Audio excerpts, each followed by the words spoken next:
তো বস, আজকে নিয়ে চলে এসেছি বাবাকালী ব্যাঙের ছাতা। তো দেখতে পাচ্ছো কতগুলো ছাতা।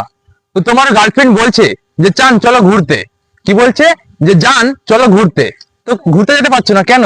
এই যে হচ্ছে বৃষ্টি, সেই জন্যই তো বাবাকালী ব্যাঙের ছাতা করেছে এই ছাতাগুলো সৃষ্টি। তো বস, আমাদের কাছে আছে লাল নীল সবুজ হলুদ কালো। আমাদের ছাতাগুলো সবই অনেক ভালো। তো কি করছো? জানকে বলো যে একটা ছাতা কিনতে। তো আজই চলে আসো কোথায়, সে বাবাকালী ব্যাঙের ছাতা। তো 1 2 3, দাদা ওই ছাতাটা দিন। টেম্পার। আজকে দেখাবো ছাতার টেম্পার। তো বস দেখতে পাচ্ছ টেম্পার। আজকে কোনো কথা হবে না, আজকে জাস্ট টেম্পার হবে। দাদা হচ্ছে না, আপনি আসুন, আপনি দেখান, আমি পারছি না। কি করছেন, তাড়াতাড়ি করুন। এত দর্শক দাঁড়িয়ে আছে আশেপাশে। এই যে দর্শক, আপনি দেখুন কিভাবে ছাতা খুলতে হয়। দাদা কিভাবে খুলতে হয়? এইভাবে? আচ্ছা ঠিক আছে ঠিক আছে ঠিক আছে ঠিক আছে, আচ্ছা ঠিক আছে। তো বস আজই চলে আসে কোথায়, সে বাবাকালী ব্যাঙের ছাতায়।